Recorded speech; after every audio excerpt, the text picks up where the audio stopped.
Welcome everybody. You are attending the webinar for best practices for submitting jobs for the PG&E Whole House Rebate Program. This is part of Energy Upgrade California. My name is Bruce Mass. I'm the Director of Programs at Build It Green. I wanted to thank you all for being with us today. This is part of our ongoing efforts to keep you in the loop with what's going on and our efforts to help you succeed in your business. As many of you know, we've been experiencing growing pains, and we've had some good problems to solve. We've had a large volume of jobs coming in, and we've been pushing to keep up with those. One of the ways that we want to help stay in front of that is help you submit good jobs so that we can get them through successfully the first time and make your life easier, make our job easier as well. So this is part of a renewed commitment to improve customer service. We're going to be doing regular webinars. The next one that we have scheduled is for September 13th at 3:30 p.m. Please save that date, September 13th. Watch for an official email invitation for that as well. We're going to be keeping the loop here with periodic email updates and newsletters and try to keep everybody up to speed with what's going on.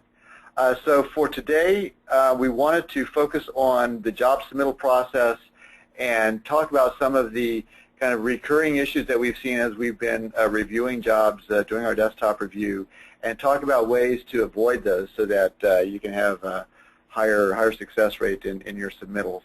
Our presenter today is going to be Steve Mann. He's managing our desktop review and our quality assurance program. Steve will be walking through the issues he's been seeing.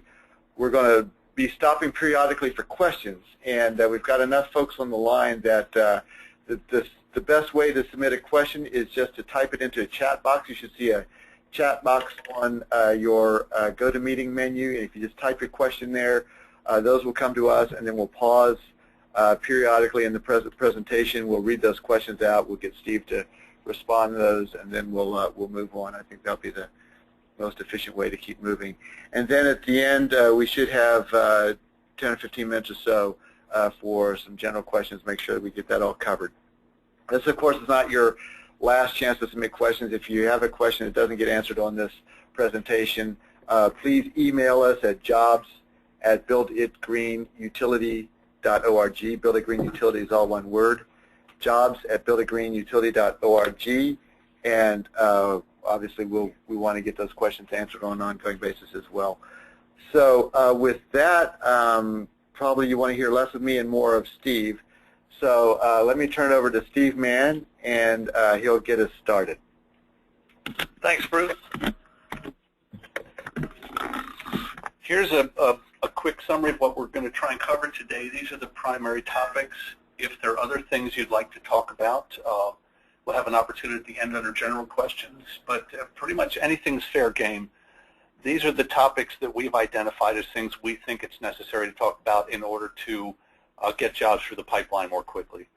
So first of all, we're going to talk about submitting all the documents that are required for pre- and post-job status, how to properly fill out the documents, correct energy modeling and generating the Econ2 XML file, document consistency, which is in some respects the most important topic on the agenda here. Some special considerations for post-installation requirements. There are just a few differences there. How to deal with revisions if we bounce a job back to you and say you need to make a correction of some kind. We have a couple of suggestions for the best way to deal with that to just keep the process flowing and streamline that. A few general comments, and then we're also going to touch on future requirements. We're kind of it's a preliminary phase we're in right now. The whole program, when it's fully formed and all together and where everybody wants it to be, is going to be a little bit different than what it is right now. So we just kind of want to set the stage for you and let you know the next things that you should be expecting to deal with. So with that, let me get on to submitting all the documents. Okay. There aren't a lot of documents required. Those of you that submitted jobs are familiar with these, hopefully. There's the IJRT, which is the interim job reporting template. That's the Excel spreadsheet with about 7 tabs in it, or 7 worksheets. for pre and post installation, and for both basic and advanced jobs, and utility bill information. Second one, which is I'm sure popular with all of you, is the CAS measurements form. I'll be talking about that a fair amount. Then there's the Energy Pro BLD file, which is the modeling file. Out of that, we also need for you to generate an Energy Pro Econ 2 XML file, which we've sent out documentation on how to do, but I'll talk about that a little bit as well. We need a proposal or a statement of work or some kind of clear indication as to what the job's going to do. And this is, we'd really like to see a document that's going to be signed by the homeowner or the building owner or whoever you're contracting with, but we'll accept any well-written, clear statement that just tells us what the heck you're going to do. So that's for pre-installation documents. For post-installation, you basically have to resubmit all of those, and then on top of that, we want to see some kind of signed bid that actually is an indication that there was a legal contract between you and the building owner for doing this work. And then we'd also like to see a building permit as well. There are other additional documents that you can submit. We'd like to see a utility bill release form, but we're not requiring it right now, so I don't have it listed here. We are going to be requiring the CAS action guidelines, at some point in the future, but it's not required now. So if you haven't looked at it, you're not filling it out, you're not using it, don't send us a blank one. It's just wasting your time and our time. Just don't bother. When you have to start submitting it, we'll let you know. We'd like you to start working with it now, but we understand if that's not possible. And then just general document submission guidelines. We'd love it if you would use clear, understandable file names, preferably file names that have key acronyms in them, like IJRT, XML, BLD, stuff like, proposal. Words like that would be really good. The more time we have to spend actually trying to figure out what the heck you sent us, the less productive we can be. So that's basically submitting all documents. Let's talk about the JRT now. And I'm going to go back and forth between these topics and actually showing you stuff in the JRT. So there's going to be a little bit of bouncing around here. Okay, first of all, the IJRT is something that we started using when we took over this program from CVPCA. That's our name for what they used to call the job reporting template, or the JRT. A large portion of those two documents look the same from the pilot program to our program, but ours is actually shorter and simpler. We actually have you providing information in these secondary documents. They had a tendency to have you try and put everything into the JRT. So we want you to submit the IJRT for new jobs. If you've already got a job that's been approved and you're just submitting your post-installation requirements, you can submit either the IJRT or the JRT.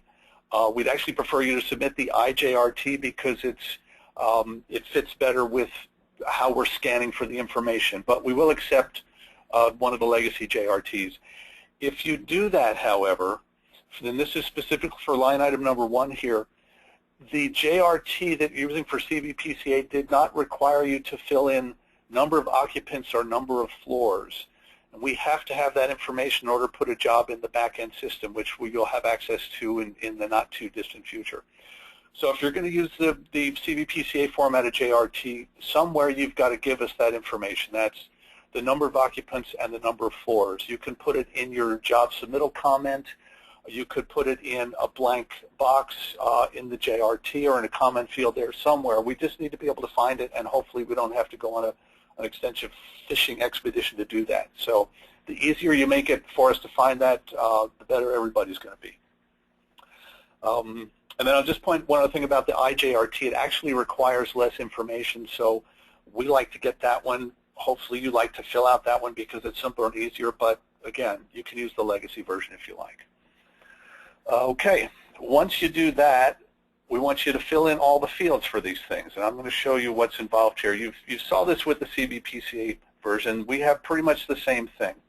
We've got all these fields, and over here on the right, there's this big screaming red section that says, fill this out, please. It's an error if you don't, and every field is marked like that. We pretty much would like you to fill out everything that has a red box to the right of it, and if you don't, we're going to have, there may be some exceptions. For instance, if the property owner and the homeowner and the account holder are the same, you might be able to shorten that, but it's easier just to fill it out. Let's see what else we've got here. Down here, if you don't do 12 months of gas and electricity utility bill data, that's okay. If there's a red box there when you're done, we can live with that. That's not a big deal. As far as utility bill data goes, we encourage you to give it to us, but we don't actually require it currently. That may be part of the program later. I'm not sure. That hasn't been decided. So just be on the lookout for that.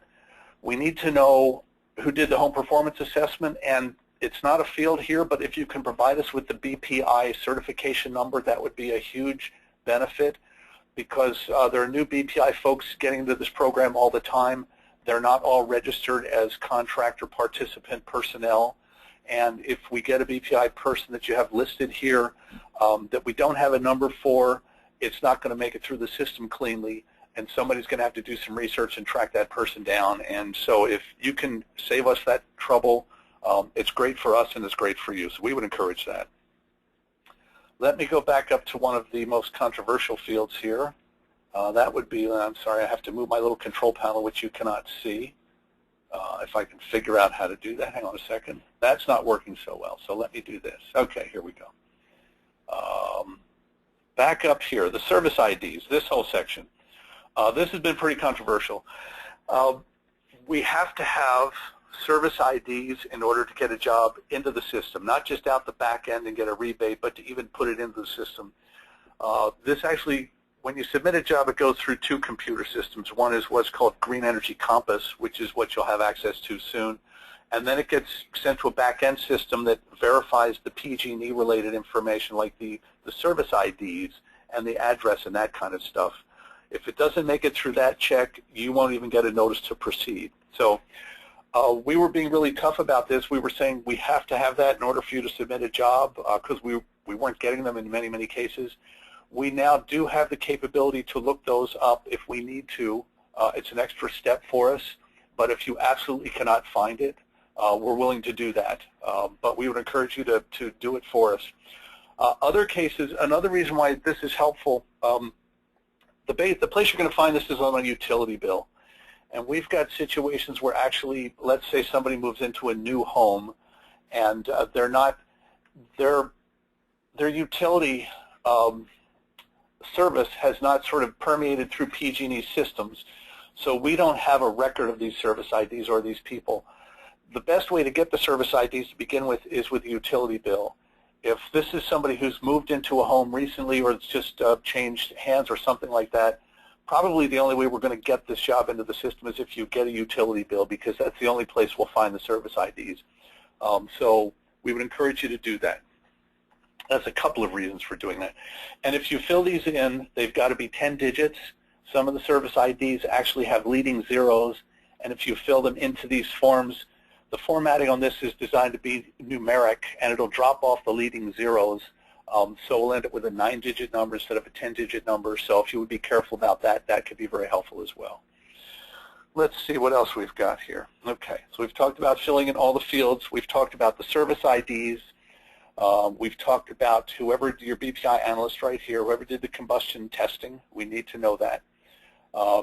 We need to know all this information. Some of it, this is the house information. Like I said, some of this we can get from the Energy Pro model, but we can't get the number of bedrooms or the number of occupants. So we've got to have that information, the number of floors, the number of occupants, to get this job in the system. Hot water heater, straightforward.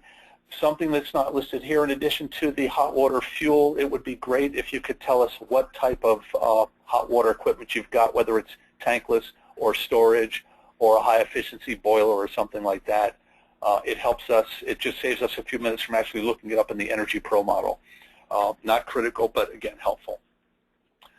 Now let's go down. All of this stuff is familiar. There are redundancies here with the Energy Pro building model, but we would encourage you to fill them out in both places. It's a good consistency check. Now when you get down here to air infiltration and duct leakage, well, we don't have duct leakage here. We have house infiltration after the job. If you notice, the tab I'm on here is actually the pre-installation job. So the label here, house infiltration after job, is not correct. It should actually be house infiltration before job. And if you look at the advanced post-installation, down here we've got house infiltration after job. So we've had some folks that will look at this one and say, okay, well, I'm just testing in. We don't know what the infiltration is after the job, so they put nothing in here. We would encourage you to put your test in number in there, even though the label is wrong, or you could change the label if you want. The more stuff you fill in here, the easier it's going to be for us to figure out what you're doing. Okay. Let me go back to one other issue. When we're talking about fuel types, we've got hot water fuel here, and we've got type and fuel of heating device here. Propane is currently, any house with any propane combustion appliances are currently not allowed to be in the program. We are actually getting jobs here where somebody will say up here in the utility bill, they'll say, okay, there's no natural gas, but it's propane. Or they'll go down here and they'll say, okay, the hot water fuel is propane. If you find yourself doing that, don't even submit the job. You'll save us all a lot of trouble. We're sorry we can't take them, but we can't take them currently. That may change, but no promises there. Down here, if you have questions, we'd like to see you put the cost in here. We'd like to see you put a brief summary of the scope here, and we'd like to see any other weird notes on any other weird items down here. Okay. And then finally, if you have utility bill data, we're finished with the JRT, the pre-installation portion. The post-installation is similar. It's actually the same stuff. Only all you have to do is complete, your scope of your work and some of your test out results. Okay, so this is very easy to do right here. For your pre-installation, let me go back to the utility bill. We've got two tabs in here, one for electricity and one for gas. If you collect utility bill data, we'd like you to put it in here, and we kind of sort of need it in this format. We've gotten people who have sent us PDF files. We've gotten people who have sent us separate XML worksheets with a different format. We can't use any of those, and you'll know why when it comes time to look at Green Energy Compass. So you can put this data in here. If you don't have all this information, let's say you only have months, put in months, put in the consumption, put in the cost, put a sum down here, because we can either use monthly totals, which is our preferred format, or we can use annual totals. If you give us the annual totals, we'll use that. If you give us the monthly in the correct format, we'll use that. The correct format means all 5 columns, the start dates can't overlap, and they have to be continuous. So you can't go from like January 1st to February 2nd and then February 2nd to March 3rd. You've got to go January 1st to February 1st, February 2nd to March 2nd, that kind of thing. No gaps, no overlaps. Otherwise, we're just going to end up summing and taking the annual total anyway. So if you get it right, great. If not, we're not getting the level of detail we'd really like to have. So that's pretty much everything on the IJRT. This might be a good time to stop and see if there are any questions on that. So we had a couple questions coming in. One question wanted to know about switching on propane jobs. I guess I could even clarify that myself. If you switch fuels and get a home off of propane and onto either natural gas or all electric or something else, and you do that before you submit the application to us so that we never see that it was propane, then you're good. Switching to propane, as part of your job scope, not so good. So, if you want to do that, make sure you've done that before you even bring us the job, so that when we receive it, it's not a propane job, and there's not actually a lot of flexibility around there. We got a question about BPI CEUs. This particular webinar is programmatic rather than technical in nature, and so it's not eligible for BPI CEUs. I also want to point out that we've written a fact sheet on how to find service IDs on utility bills, and I believe that's on our web portal at www.builditgreenutility.org. Steve is showing a sample on the screen here that shows where to look on the bill in order to get the right number. Yeah, there's actually, you're going to look for, there's 3 numbers on these bills typically. You're going to see the account number over here on the left, which is not what you want. And then typically at the top of at the gas and the electric sections, there's going to be a separate thing, and it's clearly labeled service ID number, and it's going to be 10 digits always. and the gas and electric service IDs are going to be different from each other. They're unique. So once you know what we're looking for and you know where to find them, they're easy to find. So like I said, the best place to find them is just get a bill if you can, and they'll jump right out at you. A couple questions coming in. One was, what if we can't get the blower door testing equipment to depressurize the house enough to get an accurate reading, which means massive leakage into the home, and we can't measure? What do we do? Good question. When you're doing a blower door, if you're trying to pressurize or depressurize to 50 pascals, at least with energy conservatory equipment, which is what I use, if you get kind of in the ballpark, meaning 30, 35, 40 pascals, it tries to interpolate for you and get you a number. So do the best you can. If you can't even pressurize up to, say, 25 pascals, that's a pretty bad house. I would say all you can do there is tell us that you couldn't pressurize. If you can get any kind of reading, give us the reading.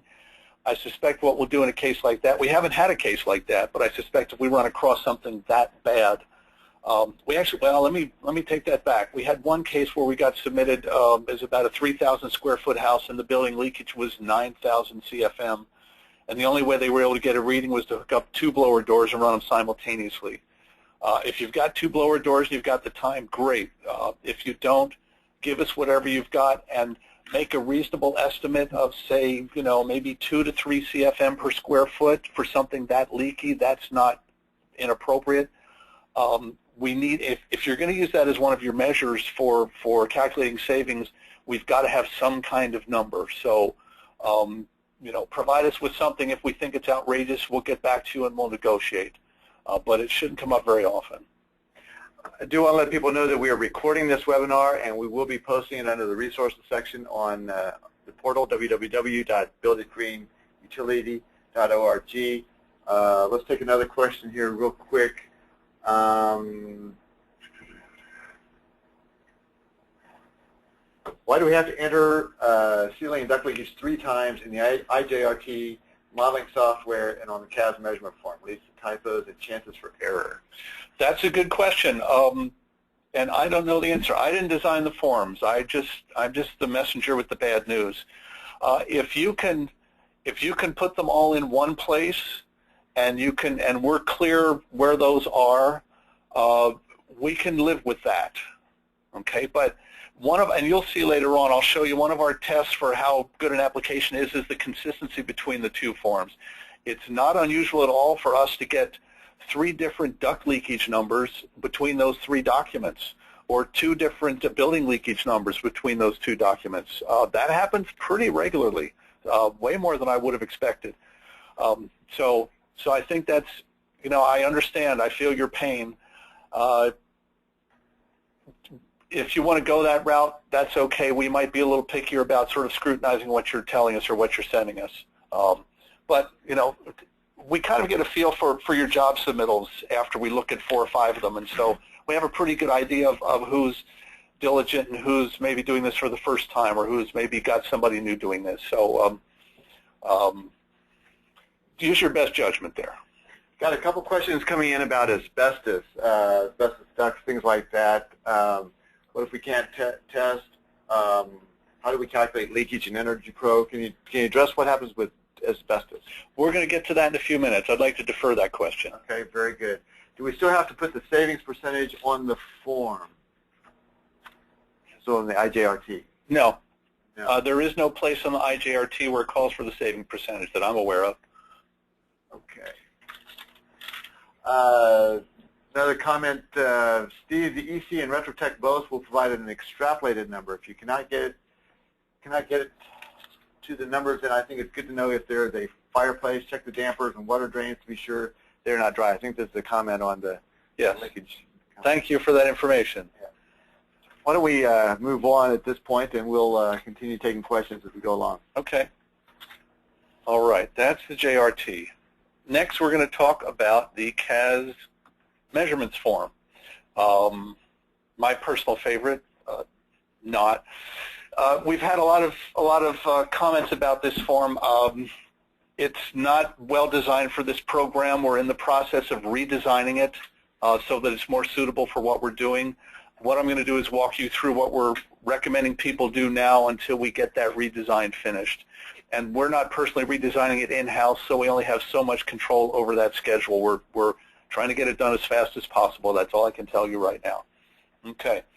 So first of all, regardless of what the form is, we're assuming that when you walk into that house, you're following all BPI protocols, period. All combustion testing, all CAS depressurization, everything that a BPI building analyst is supposed to do. So that's sort of like the baseline information going on there. We're going to be phasing in enhanced PG&E protocols as soon as we can. They've been designed. They're being reviewed. That's what the CAS action guidelines kind of point you towards. So we're going in that direction, but they're not required now. Basically, they're BPI protocols with a few things kind of left out because, and we don't need to talk about that, a few things left out and other enhancements that are more rigorous than BPI. Okay. For the CAS measurements form, if you have to submit it, and we need to have it in the filled out PDF format. We can't have a printed copy or a fax copy or anything like that. This is actually uploaded and parsed into our back-end computer system, so it pulls data off of it. So that's the only way it works. A basic rule is if you don't provide us with some data, you need to tell us why. And this sort of relates to asbestos on ducts. If you don't test the ducts because there's asbestos, you need to say that. Otherwise, we're going to assume you didn't test. If you don't test a combustion appliance because it's sealed, but you don't tell us it's sealed or closed combustion, we're going to assume you didn't test. So you need to be as clear as possible as to why you didn't do something. And I'm going to walk through the form now and tell you what you can ignore completely, because there's a fair amount of that. But the critical stuff you've got to put in there. Okay, let me get to the form. Okay, very top portion. All we need to have in the customer info is enough so that we can make sure we can identify it to the specific job. So typically that's just going to be first name, last name, and address maybe. That's it. If you submit it, and the only reason we need something there is in case you submit it with the job and it gets misplaced. We need to be able to track it down and get it back to the right place, to its home. So, but we don't need most of that. Test.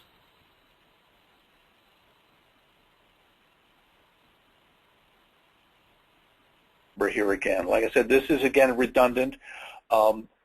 We need that certification number either here or in the IJRT, and if you put it in one but not the other, we're happy. We like having it in both places though if it's not too painful to do that. The rest of this whole label test out information is inaccurate. It's basically test information, and it's only some test information. The only thing we care about here is the building leakage. And we're assuming you're all doing it the same way, and it's you're pressurizing to 50 pascals. So we don't care about any of this other stuff. We just want that number right there in CFM 50. We might require other stuff later, but that's it for now. So analyst name, analyst company, building leakage. The CAS zone test. We see a lot of failures here. We need all of this. We need the whole CAS zone right there, all those numbers. And if there's a pass or a fail, and if there is some kind of required action, we'd like you to note that there. If you didn't do a CAS zone testing because everything's outside the building, for instance, or everything's on the roof, whatever, tell us that. We need to see that it says required action. Think of it as a generic comment field. Tell us that you didn't test because everything's outside. Otherwise, we're going to come back and ask you. Under the CAS testing for specific appliances, we only want worst case results. That's what PG&E is going to be requiring once their enhanced protocols go into play. We need that. We don't care about natural conditions. We're assuming that if a failure only counts under worst case results, that's what they're going to be looking at. We'd also like a flue inspection as well. And if the worst case results fail or the flue fails, note it out here under action required. Again, think of that as a generic comment field. Same thing, if you don't test the primary heating system because, say, the ducts have asbestos, tell us that. That's a legitimate reason for not testing. I'm trying to think of another, again, closed combustion, again, legitimate reason, but we need to know that. So the clearer you are here, the quicker we can look at this and know what the heck went on and just pass this thing on through if it all looks good to us.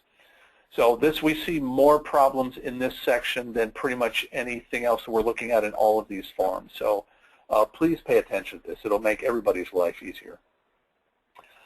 Stove and ambient carbon monoxide. If you're doing full BPI testing, you're going to be measuring some of these things. So fill out as much as you can. We're not paying close attention to it, but I'll say this, if there is a CO level that is 2 or higher than it should be, whether it's a BPI standard or the PG&E standards, which you may have been exposed to, you better say something here in stove action or CO action. We want to be notified if there are any combustion problems of any kind. So again, think of these as generic comment fields, and if there is a problem, put it in there and tell us what you're going to do about it. Same thing down here under other health and safety. If we assume you're all BPI certified and you know what you're doing, so if you run into problems, put them in here. Finally, under airflow and duct leakage, we started out requiring nominal calculations for duct leakage. We opened that up so that we can use actual airflow as well. We want you to record your leakage number right here, and we want you to tell us, we don't care about the action, we want you to tell us which method you used. And if you did actual airflow, we'd like you to provide us with your actual airflow number, just so we can double check your calculations. It's just a simple math check. If you don't tell us that, we'll come back and we'll ask you about it. We'll bounce the job back, and we're trying not to do that. We don't care about any of this stuff, okay? It's basically that number and an actual number here and a method right there, okay? One other item, we do run across this. Some houses do have multiple CAS zones, or they might have, more than 2 heating systems or multiple water heaters, that kind of stuff. If you run into that case, the best we can do right now, and this is one problem with the form that the revision is going to handle, is you can either go down and give us your secondary numbers down here in the comment field, which is really small, but it takes a lot of text, or you can submit a second form. And if you submit a second form for the other CAS zone, go ahead and fill in what you need to, again, to identify it so we don't, if we lose it, we know what it goes to. Put them in a zip archive and upload them in the CAS measurements form upload place in the job submittal portal. So that's the way to handle that issue right there. We don't see a lot of those, but we do see them. Okay, let me see what else we've got on this form. I think, before you move off CAS, one question came in. What if the home is all electric? If the home is all electric, we don't need to see any CAS testing, but we need for you to tell us that. Okay, that has to be very clear. If you just put on here all electric, it's okay. But we still need for you to submit this form because we still need the building leakage and we still need the duct leakage. And again, going back to the redundancy issue, you can put the building leakage and the duct leakage in the Energy Pro model, and we can get it from there, but we also parse this in our back-end system, so I know it's 2 more numbers. You're going to have to submit this form anyway, so it's not going to kill you to put the leakage, for the ducts and for the building in here. It'll take an extra 30 seconds and be a little bit redundant on that. Hopefully we'll have that straightened out sometime in the future, so we want to get rid of all the redundancy. Nobody likes it. Other questions on this? One clarification just on the all-electric in response to question. All-electric homes are eligible for the program. Any home that receives either electric or gas service from PG&E is an eligible customer as long as they don't receive propane. So the most common situation is that they will be a PG&E gas customer and they'll get electric service from SMUD or from Turlock Irrigation District or someplace like that. There are situations where you'll have an all-electric home where they'll get electric service from PG&E and gas from SoCal Gas, something like that. So as long as PG&E provides at least one fuel service, they're eligible. We have a couple more questions here on the CAS form. Explain again what you want on the airflow line. On the, okay, let me go back to that. Oh, I think I killed it off. Let me pull it back up.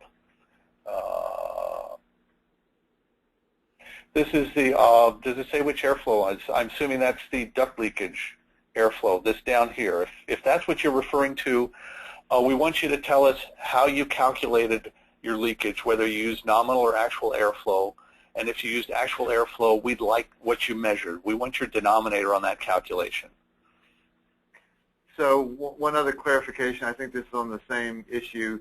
To clarify, is required to list a duct leakage method but not a building leakage method. Is that correct? Right. We're assuming you're all doing the same building leakage method, which you were taught by BPI, and if you're a HERS rater, you were taught by your lovely HERS trainer. We don't really care if you pressurize or depressurize, although there's some controversy about that. We're assuming you're all doing it the same way, so we want that number. If there are alternate methods that you think are valid and you want to use those, you want to tell us about them, we can talk about it. Okay. Let's just keep going. Okay? All right. Okay, on to, let me go back to this. Okay, enough of the CAS measurements. Okay, on to the Energy Pro model. We're not going to tell you how to model today. We're assuming somebody as part of your organization or submitting documents on your behalf knows how to model. What I'm going to do is tell you the stuff that we're going to look at typically and where we're finding problems. Okay? And I'm going to go ahead and fire up Energy Pro so we can show you, in case you don't know where all this stuff is, we'll take a look at it. Here's a sample building. If this was one you submitted to us and I'm using it, my apologies for not giving you the copyright. This is a single zone system, this is a house with one floor, one water heater, and one HVAC system. So all the zones are plugged in here. This is the whole building under one zone and one room, essentially, is the Energy Pro terminology. Okay, first thing we're going to look for is a correct climate zone. And you find that over here. The Walnut Creek is 12. So we're going to look here to see if your homeowner's address is in Stockton and you've got Walnut Creek here, we're going to throw it back at you. So we just check to make sure that, it's kind of a sanity check. Most people get this, but not everybody. It's surprising. Okay. If you've got multiple floors, like I said, this house only has one floor, and this is where you find the floors right, hang on a second, right here. Thank you very much. Okay. That's where you find the floor. If you've got multiple floors, we're going to look for multiple zones, and each floor is going to have to be different from the other floor. We've actually got 3 floor models where every floor was marked as floor 1, and that does make a difference in the savings calculations. So it's a simple, straightforward check, but not everybody's getting it correct. Next thing we're going to look at is square footages. We're going to look to see if your square footages here match what is in your IJRT, or any other source of square footage where that number might be. So we're doing a cross check here essentially. If it's multiple floors, we're going to check to see that the square footages on each floor make sense. For instance, we've seen models where the first floor square footage is 1,500 square feet, the second floor square footage is 2,300 square feet, and the roof square footage is 1,500 square feet. That doesn't quite work because you're missing 800 square feet of roof. So we just do a sanity check on that kind of thing, and we're finding jobs like that. An even more interesting one is we're starting to check your wall square footage, and we'll look to see if the floor square footage for the first floor is 1,500 square feet and the wall height is 10 square feet. We'll look to see if basically the sum of the wall square footages comes out to be 15,000 square feet. Sometimes it comes out to be a lot more, sometimes it comes out to be a lot less. So it's best if the person submitting the Energy Pro model for you has some pretty good background in modeling. It makes everybody's life easier. We're not requiring that you be CEPs or CEAs, but that may happen at some point in the future. The utilities seem to be going in that direction for all the incentive programs. So the better your modeler, the better off everybody is. Next thing we'll do, we're going to look to see if the year built here matches what's in the JRT. Again, sanity check. We're going to go through the model and check to make sure that every assembly is marked as an existing assembly as opposed to new. The only exception to that is if you're replacing an assembly on part of a building, let's say windows.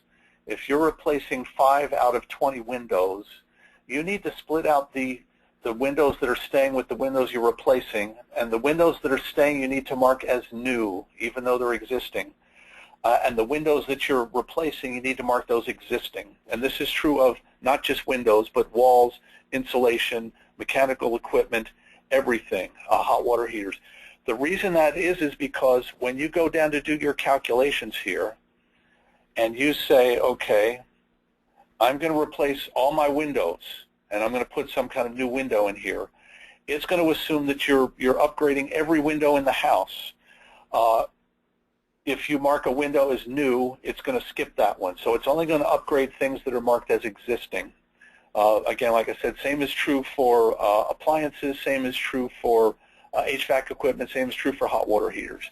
So you just need to make sure that in your building tree, if you're replacing insulation in 2 walls, but not in all the walls, that you mark the walls that they're not replacing as new. Same thing with attic. Let's say you've got R13 cathedral ceiling that you can't touch because it's closed up, and you've got an R13 attic. You want to make, and you're going to upgrade the insulation in the attic. You want to make sure that you mark the cathedral ceiling as new, just so that it does not get calculated into the savings. And so we check for that kind of stuff, and we look for stuff in your scope of work that says, okay, we're blowing in more insulation in the attic, but there's a cathedral ceiling we're not touching. The clearer you make all this stuff to us, the quicker we can run this through.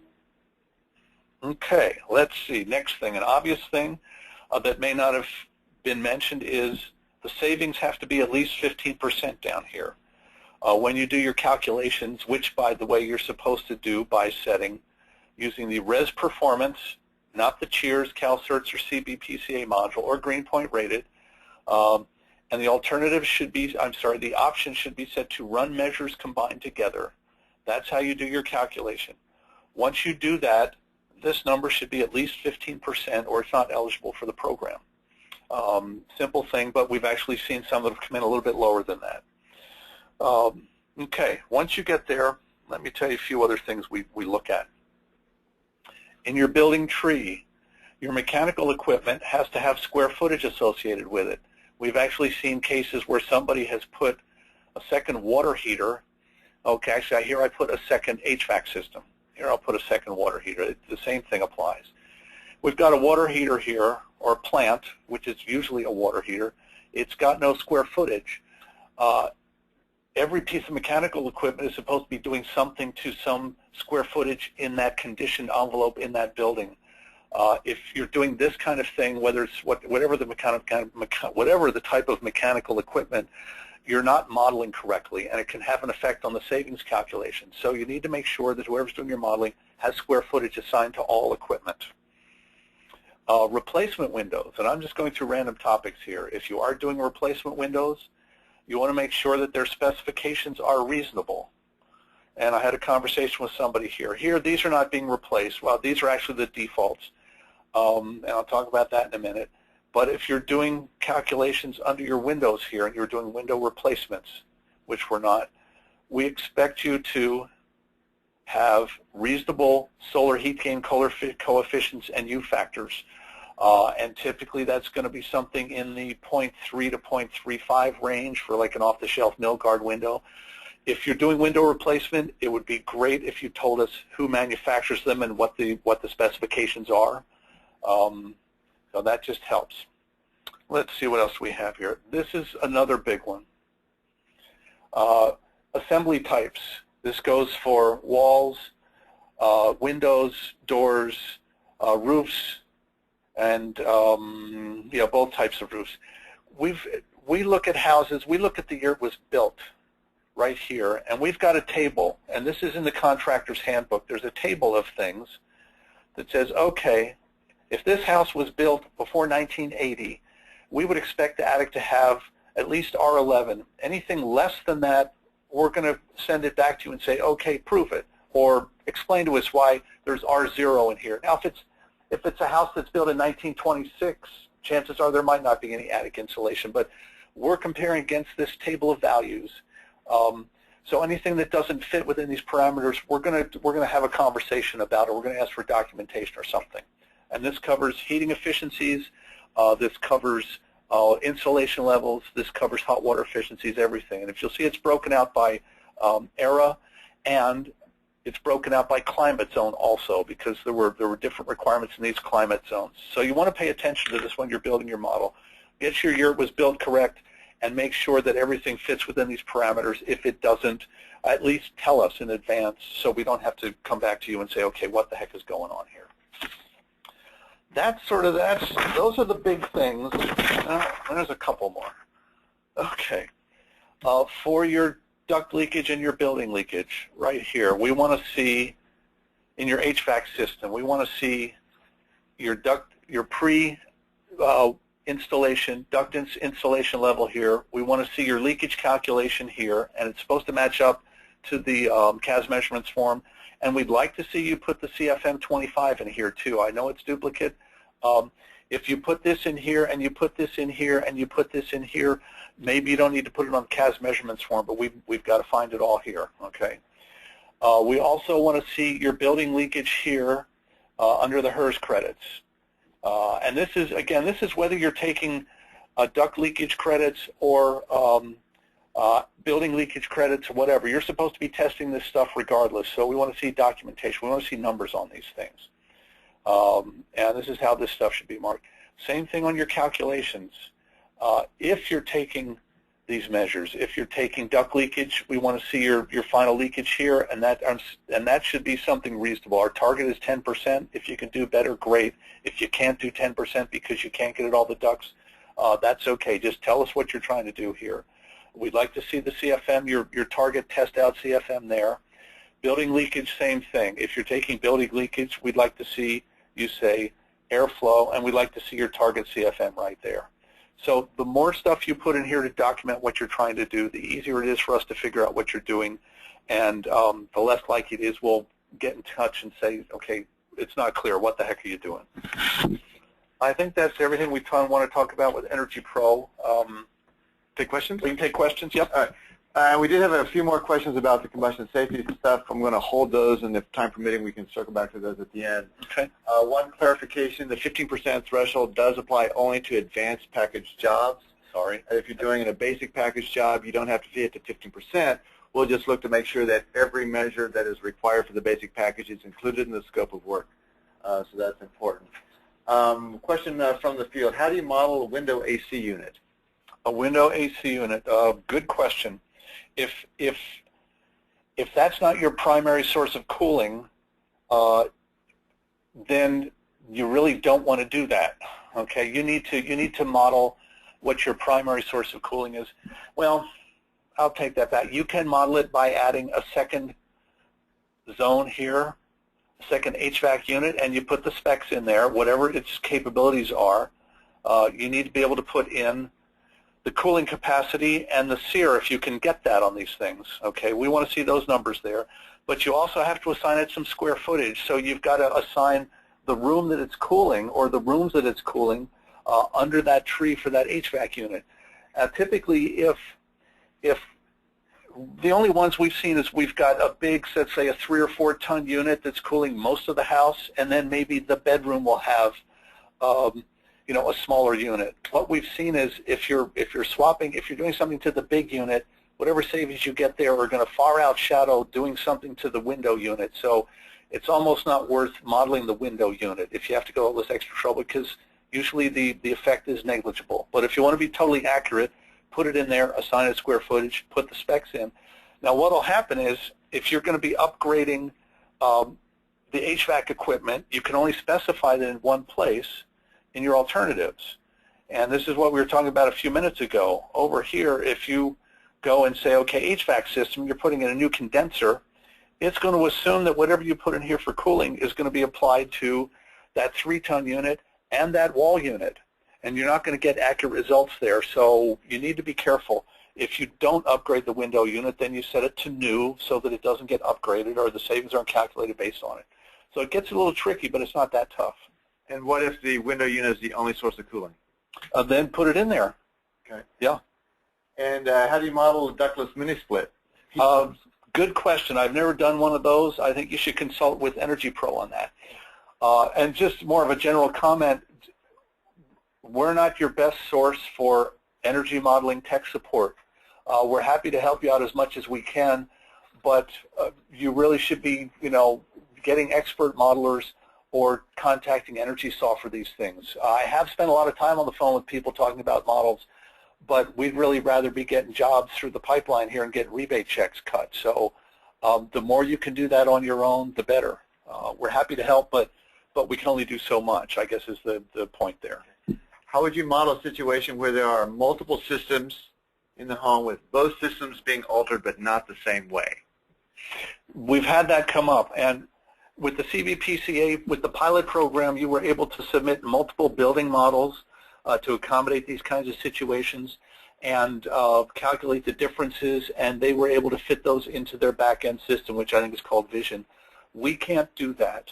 We can only accept a single building model where the anticipated savings is calculated and submitted in the XML file. Now, the way we're doing that currently is if you're making changes to multiple systems but the changes are different, whether it's duct leakage or, say the condenser sear or the efficiency on furnaces, we're asking you to take the average of those two changes based on either maybe tonnage or square footage that they're serving or whatever makes sense, and take the average and submit that as your upgrade specifications. If you do that, it's important that you tell us you're doing that in advance. And maybe tell us what your underlying logic was, whether you apportion it by square footage or leakage or R values or whatever. And you can apply the same logic to any one of these alternative measures. So that's the basic parameter. If you have questions on that kind of thing, you can get in touch with me and I can walk you through one and just sort of, hold your hand a little bit. Once you do one, it's not that hard. It's not the most accurate thing in the world, but it's what we've got. On the Options tab, do we use Test Out options? On the Options tab, what you want run measures combined together. That's what you want. Okay. I'm not quite sure where. Oh, the Test Out Home with final measures. You can do that. It gives you the same result, but it just gives you an extra line down here to obscure your results. Yeah, that doesn't hurt. What about burying ducts to R20? We've seen that done where we see people that are throwing R60 up in an attic and pulling the ducts down and trying to do a calculation. And again, this is one of these seat-of-the-pants things. We're going to make some general assumptions as to just how well you can pull those ducts down and just how big the ducts are that you're pulling down and just how well you think you can bury them. And if you make a reasonable estimate, like let's say if you're burying them and you're going to get R10, R12, maybe even R15, depending on what you're putting up there, that's okay. You have to tell us you're doing that. That's got to be in the proposal. It's got to be in your notes or your comments somewhere. Make it very clear that's what you're doing, and we can accept that. But if you tell us you're putting R40 in the attic and you're going to bury the ducts up to R20, we're probably not going to buy that because that's just a little bit extreme. So use your common sense, be a little bit conservative, and we're happy with that. Okay. So much for Energy Pro. Let's go on. Okay. Those are specifics. We talked about the Econ 2 XML. Let me just go back and you should know how to do this. It's easy, but just in case we do get submissions where these are wrong. So I'm just going to show it to you. We submitted a document. We have a document that tells you how to do this, and you should have all gotten it. Basically, you set your calculations. You do run measurements combined together. You select your alternatives. You select res performance. You hit your calculate button here. I'm not going to do it because sometimes it takes a minute or so. Back under reporting, you've got to set your reporting to residential performance, Econ 2. Just that, nothing else. Nothing else anywhere here, just that. Okay. Hit your calculate button. Once the calculations are done, you get your number down here. You go to the File menu, do Export, and do XML schema file, and OK, and it will export that for you, and that's what we want you to submit. Hopefully almost everybody's figured that out, but just in case, that's a little rerun, and we have a document if you still have questions on that. Okay, here's what I was talking about earlier. I kind of alluded to it. In some ways, this is the most important thing about this whole presentation. We're looking for consistency across all these documents. I know we're asking for redundant information, and I apologize for that. That's just the way it's set up for now. But in some ways, that's good because it's kind of ensuring that it kind of forces you to be clear and careful about what you're doing. So we're looking for these kinds of things. We're looking for the consistency between the IJRT and the building model. the IJRT and the CAS measurements form, and the building model. We go back and forth and look at all this stuff. And you'd be surprised how many times we see 3 different blower door numbers or 3 different duct testing numbers or 2 different BP by building analysts between the CAS measurements form and the IJRT, this kind of stuff. So the more consistent your information is, the less likely we are to think that you don't quite know what you're doing. And the more confidence we have in your ability to do this stuff, the more flexible and kinder we're going to be in the review process. I mean, we want to get these jobs through just like everybody else, but we've got to have a little bit of a warm, fuzzy feeling that you know what's going on. And the more problems we see in this area, the less we have that warm, fuzzy feeling. So just keep that in mind.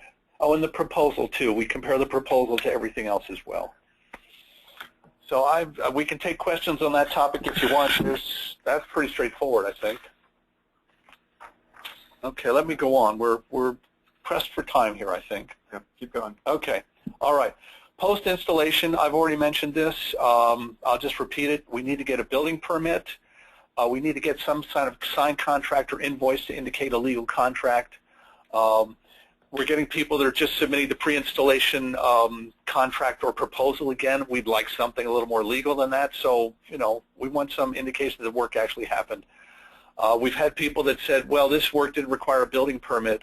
That's really not a valid excuse. As far as I know, pretty much all of this stuff requires a building permit. But if you actually have a jurisdiction that will let you do this stuff without a building permit, give me the name of the inspector and I'll talk to him and we can let that pass. If you can convince us, that's okay.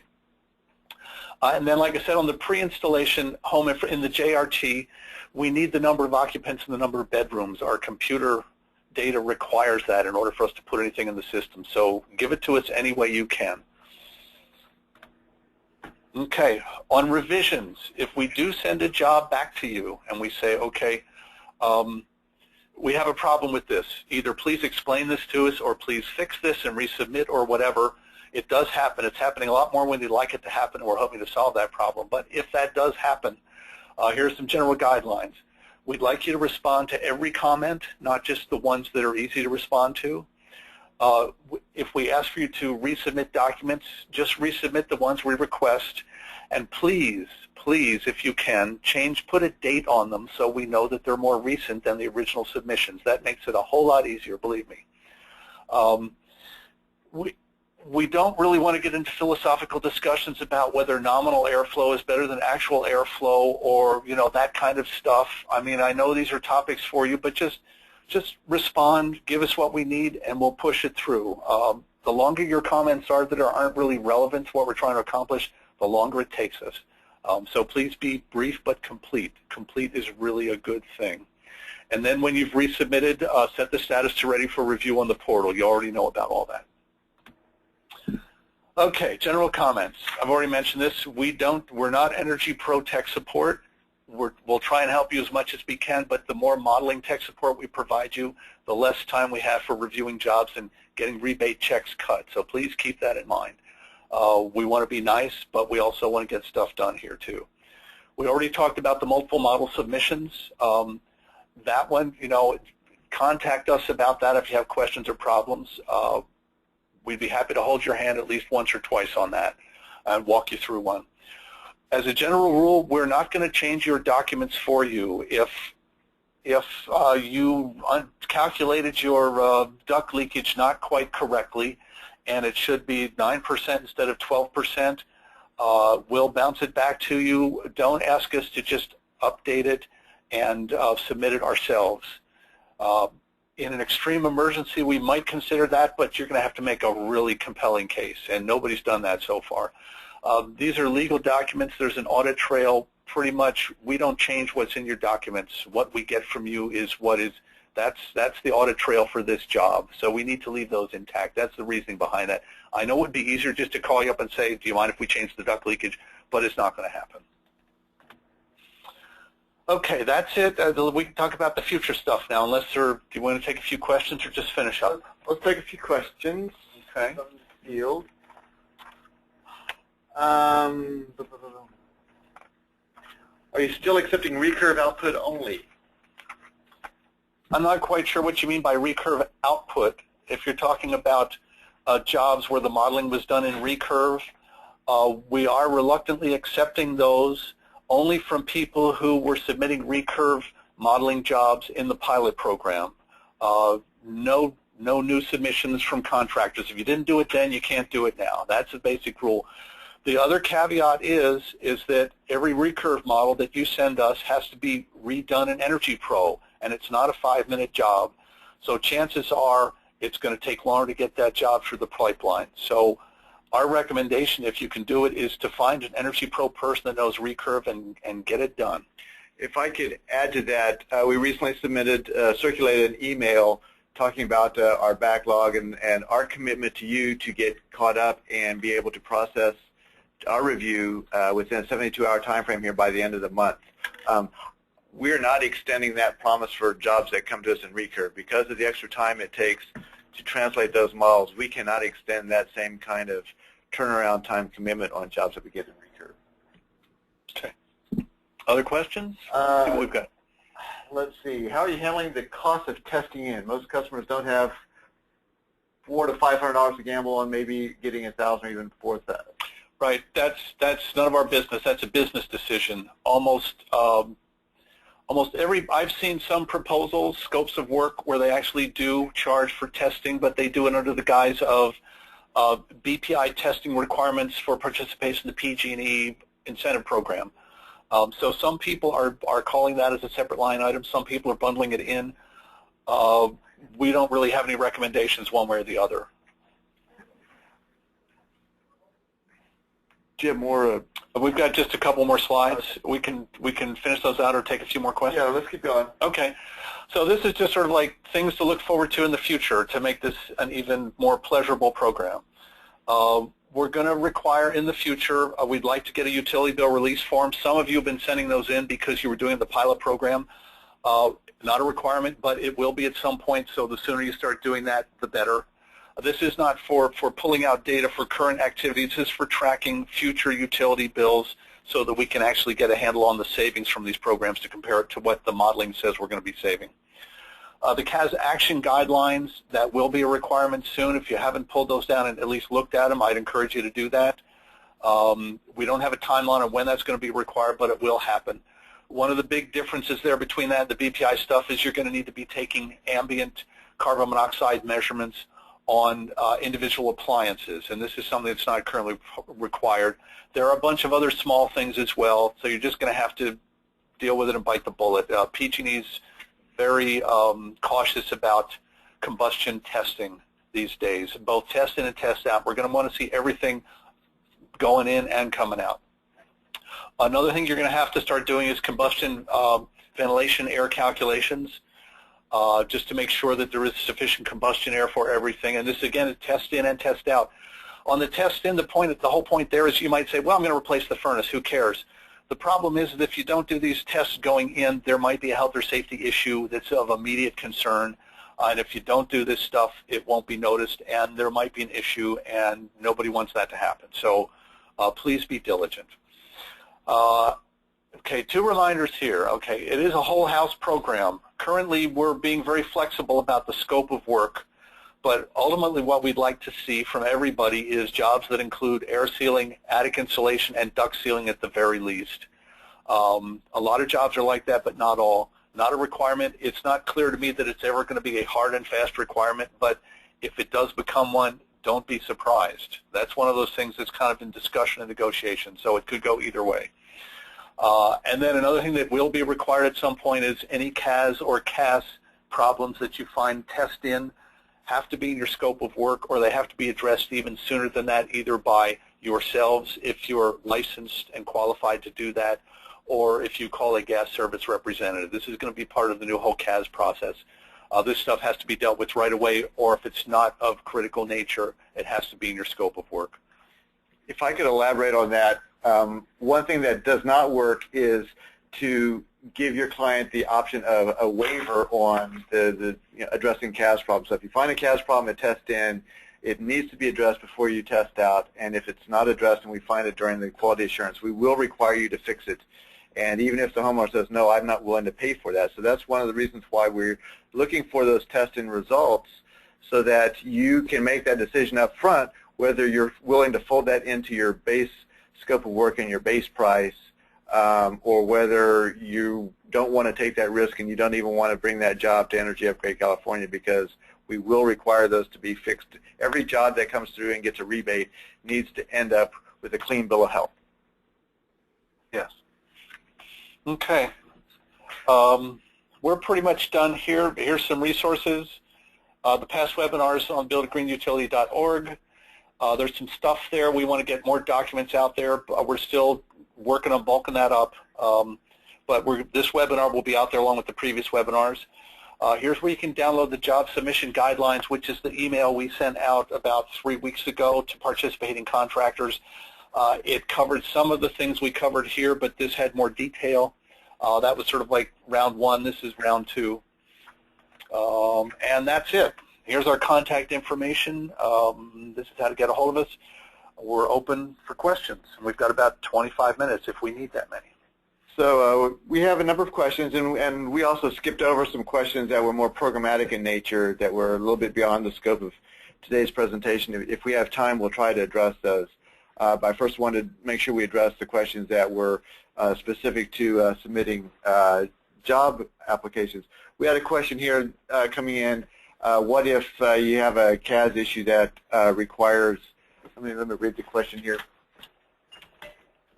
What if you're not licensed to fix the CAS problem? Can the homeowner hire a non-participating contractor to repair it, or should it be the GSR?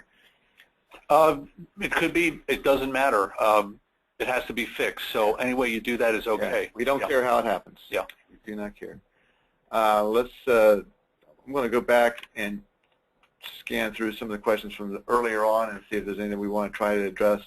There was a question about going back to the IJRT on the utility bill tab. What does estimated mean on the Excel spreadsheet on utility bills? Oh, what that means is they just want to know if apparently it's possible to do estimates of these usages. Now, I don't know why you would even bother. I mean, if you've, I don't know what circumstances that would quite apply, but we have that capability. Our back-end software does something different with that information. I have no idea what, and nobody has ever submitted estimated utility bill data. They're more inclined to just not even bother, which is okay. We're not requiring this. So one possible explanation is that it's possible to get a utility bill from PG&E where the bill itself is estimated because they weren't able to get in and read the meter, or there's a mean dog or something like that. And so that would be a clarification that this is not actual measured data. It's estimated from PG. So it may be something tied to that. Okay, there you go. That's the best we can come up with. We had a question about calculating the rebate for a client who has only one PG&E fuel service. This will be easier for you when you are actually using Compass yourself and not relying on the portal to submit your jobs.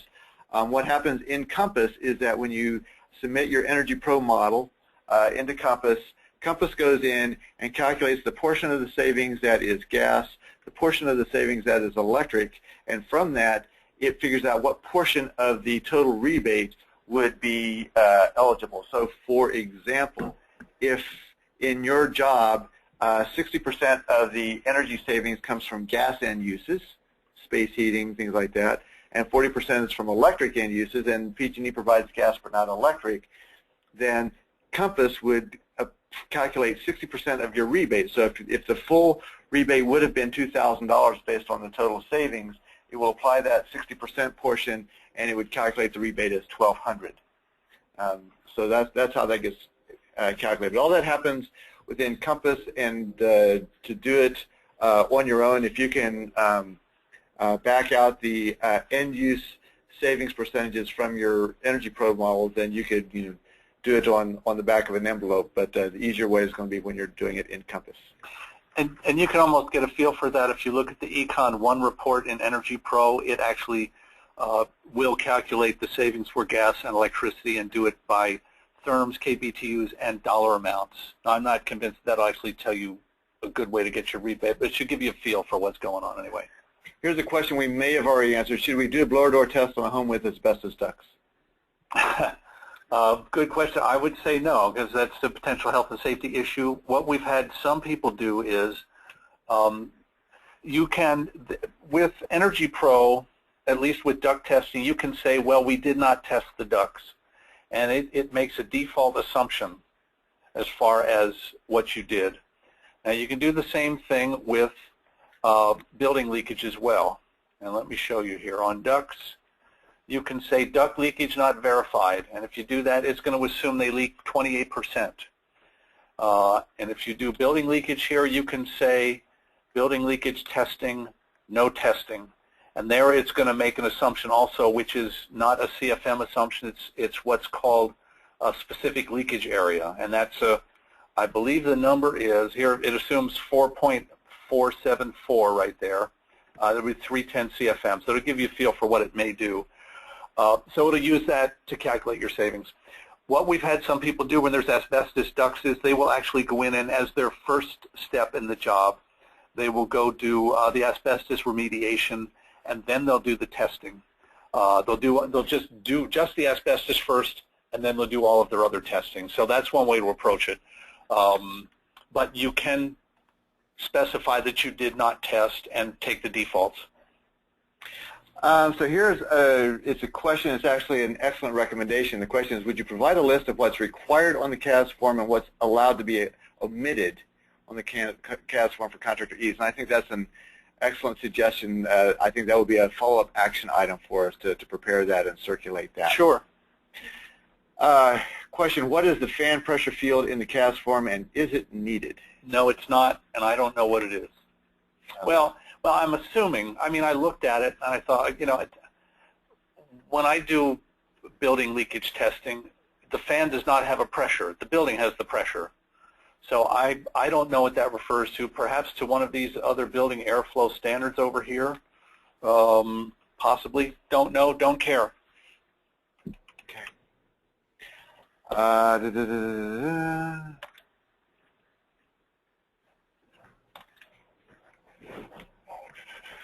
Well, here's a question. Will this process get any easier? Oh, that's a good one. We'd like to think so. We're hoping that we're going to get the job turnaround times a lot faster. We're hoping that the CAS measurements form will get a lot cleaner and more useful. We're hoping that all of you will figure out how to do nice, clean building models, you know, or find somebody to do it for you, and that the whole process will get quicker for you. The amount of documentation is not going to get reduced substantially. All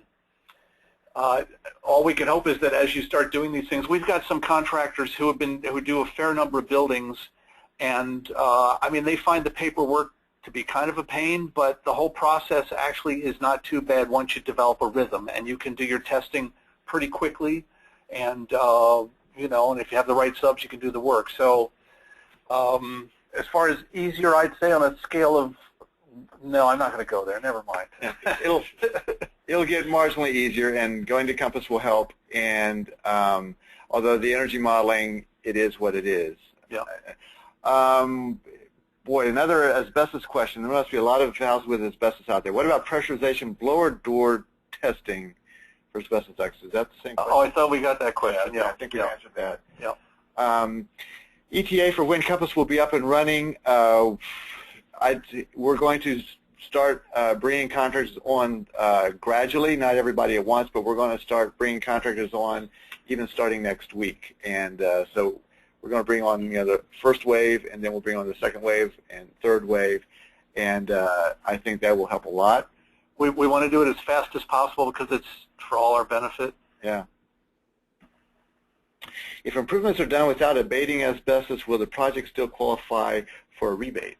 Oh, well, it's my understanding that BPI requires asbestos to be remediated, and so if we're doing this using BPI standards, and I could be wrong about that, I haven't pored over that portion of the standards, but if that's the standard we're adhering to, then There's no place where we check for the presence or absence of asbestos in the submittal process. There's no place in the documentation that requires you to mention that.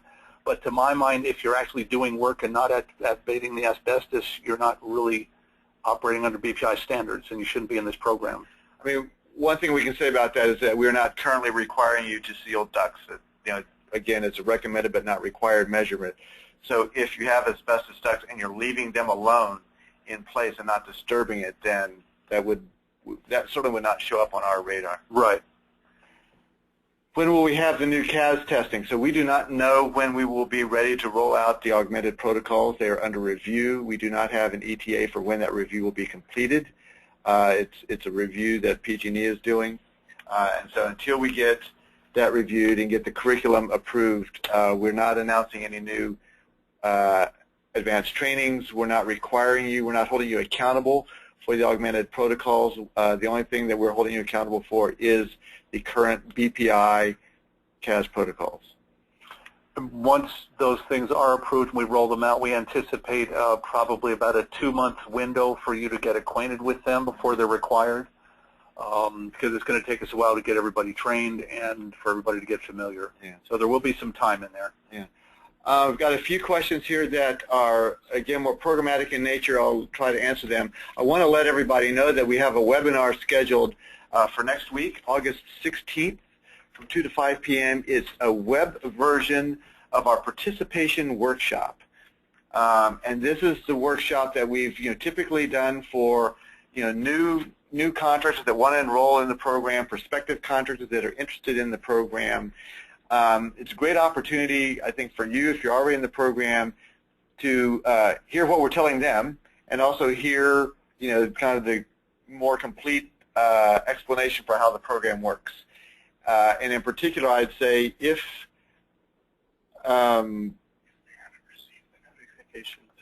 email me directly. Okay, if you've not received a notification about that, you should have received an invitation. If you have not, please shoot us an email at info@buildagreenutility.org, and we'll get that invitation out to you. It's a 3-hour workshop. Since you're already enrolled, you're probably most interested in the last 2 hours, starting at 3 p.m. or so, and that's when we get into the how the program works, and we have fairly detailed coverage of the enrollment process, the job submittal process, the quality assurance process, and we're taking programmatic questions as we go along.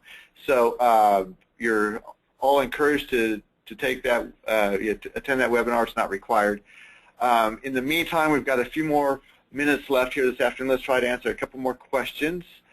One question we have, and this is programmatic, we have a C20, C36, C46, and C2. We do not sub any work traditionally. Do you really change the advanced to require a B license? And the answer there is yes.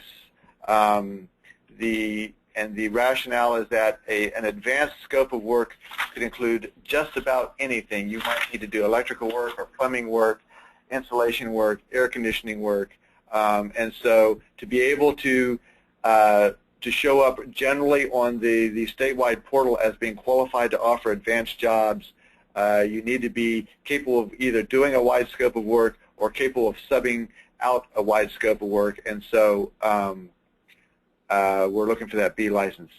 Oh, here's a great question. Are we supposed to be members of Build a Green and pay annual membership fees? And the answer is no.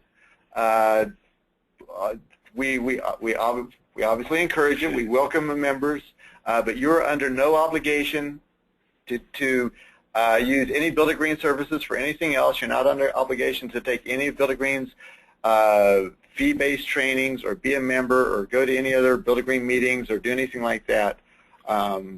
It's what you see here is what you get. Let's see here. We answered that one. Is CBPCA still sending you applications? The answer is no. Well, the answer is generally no. CBPCA is not processing applications for PG&E only jobs. Where they're still active, of course, is that CBPCA is the program implementer for SMUD, and so we're still working out how to coordinate with CBPCA around jobs in SMUD territory that get electric service from SMUD, that's the Sacramento Municipal Utility District, and gas service from PG&E. So we're coordinating there. But otherwise, all new applications are coming to us, and we're not getting them from CBPCA. I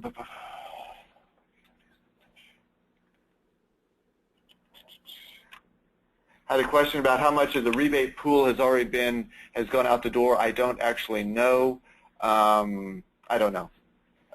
There's still plenty of rebate money left. We'll start tracking that with PG&E as we get closer. That's actually information that PG&E has that we don't have.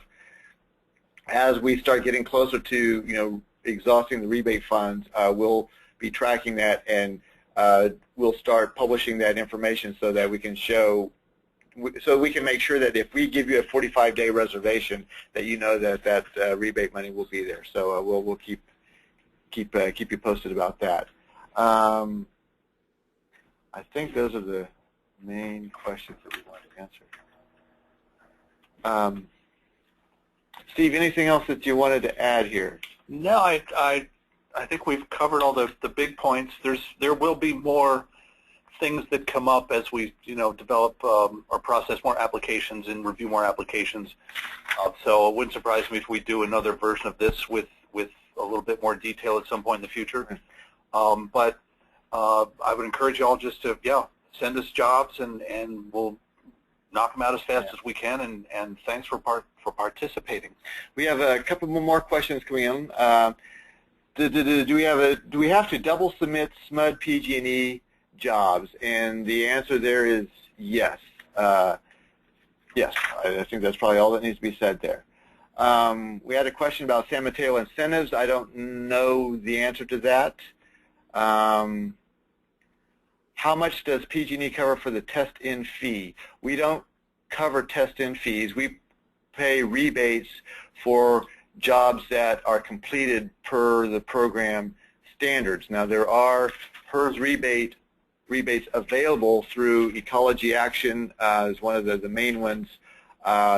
We don't process those. We don't administer those. So I would encourage you to contact Ecology Action about those. Will there be a conflict on approving jobs in SMUD and PG&E service territory? And I guess the answer there is maybe. There's something that we're aware of the potential for that.